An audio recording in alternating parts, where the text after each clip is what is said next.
Joining me now, Farah Pandtih. She's an author and a senior fellow at the Council on Foreign Relations. Farah worked in the George W. Bush and George H.W. Bush and Obama administrations. She was actually the first ever special representative to the Muslim communities at the State Department.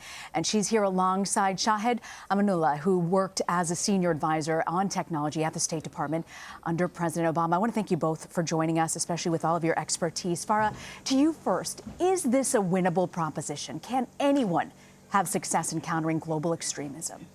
Rena, thank you. It's such a sobering day, and it's a really important question. One of the things that I was struck by as I was watching this unveil itself over the last few hours, what actually was taking place, I was reminded of going to New Zealand when I was special representative and meeting with Muslim communities in New Zealand on 2 different occasions. And one of the things that was so incredibly important to hear is that this is a country that celebrated diversity and was trying very hard to absorb narratives that would debunk an us versus them. And here we have a situation in which this horrible thing has happened, where once again the ideology of us versus them is front and center. And this is not a unique situation. It's happening around the world that you're seeing an increase of hate. And when I think about what we have to do to solve this us versus them, it requires us to be really firm in our commitment, not only just to condemn, but to make sure that there isn't an opportunity to use the emotional battlefield and the ideological battlefield to make more troops available to these terrorist organizations. This guy was doing things for an army of people just like him who believe very strongly in an us versus them based on an ideology that he absorbed through the internet. And this extreme right terror attack is one of many that we've seen over the past few years, and we have to be really clear that this will not stop unless more is done today. Shahed, when you talk about more needing to be done, you focused on fighting extremism at the State Department. You're really well versed in big tech. Do the tech giants of the world want to help fight this? Is it in their interest? It is in their interest. It's in sorry, all that was of for our interest. Shahed. I'm so sorry. Yep. No, absolutely. I think that the tech giants want to, but the nature of the internet is that it's fairly open, and if people want to get things out, they're going to get out. This video, unfortunately, is going to be out there for people to see, and it is a walking training manual for people who want to do the same things. Muslims in congregational prayer are uniquely vulnerable. They're literally lined up with their backs facing towards you, and this person showed people how to activate their hatred. And as much as Facebook, and I've talked to folks at Facebook and other places, as much as they're going to try to pull these down, they'll hopefully get rid of most of it.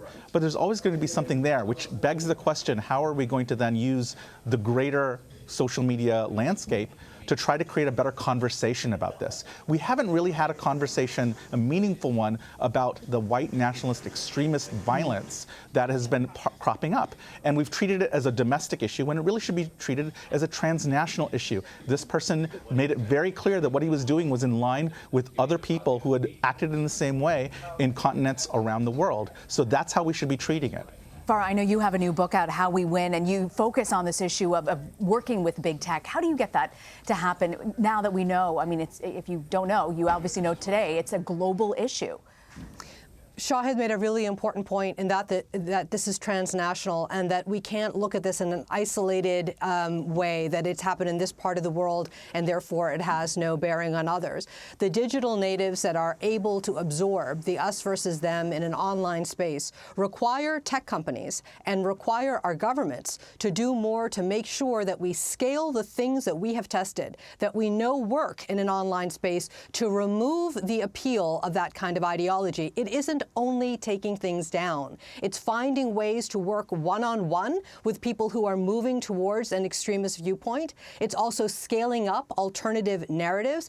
And the good news is that we have a lot of research that shows us what we need to do. The bad news is that we haven't done nearly enough to make sure that it's scaled for the problem that we're facing. And this isn't just about extreme right ideologies. It's about what all of us are breathing in and day out with regard to the us versus them.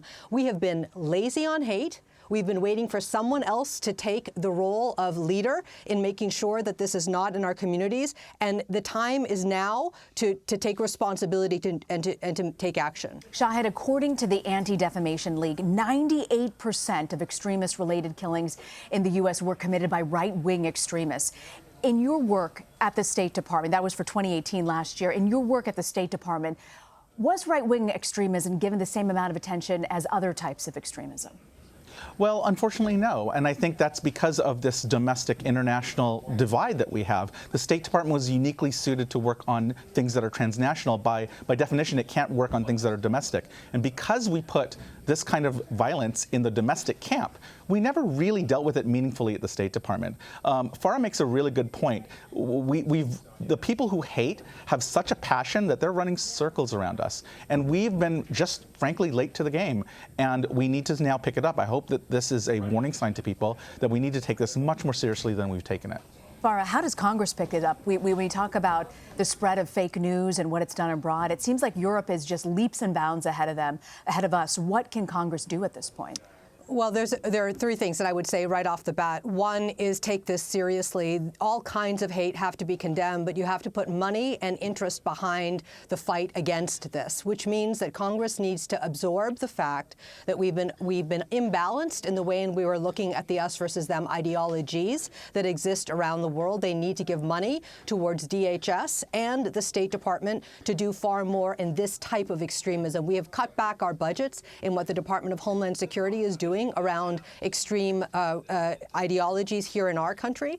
We are not spending money with our assets, which are our embassies around the world, to be able to build out programs. The second thing that can do is give money and effort and attention to scaling what U.S. taxpayers have already paid for over the last few years. And thirdly, we've got to stop looking to others to take this on. We have to figure out how we can build better coalitions and partnerships, not just about the physical wars, but about the ideological ones. So putting the ideological wars front and center is an important and key thing that they can do right now. Sounds like a lot of work still yet to do on this issue, very much so. Farah Pandtih, Shahed Amanulla, I want to thank both of you for joining us. Thanks.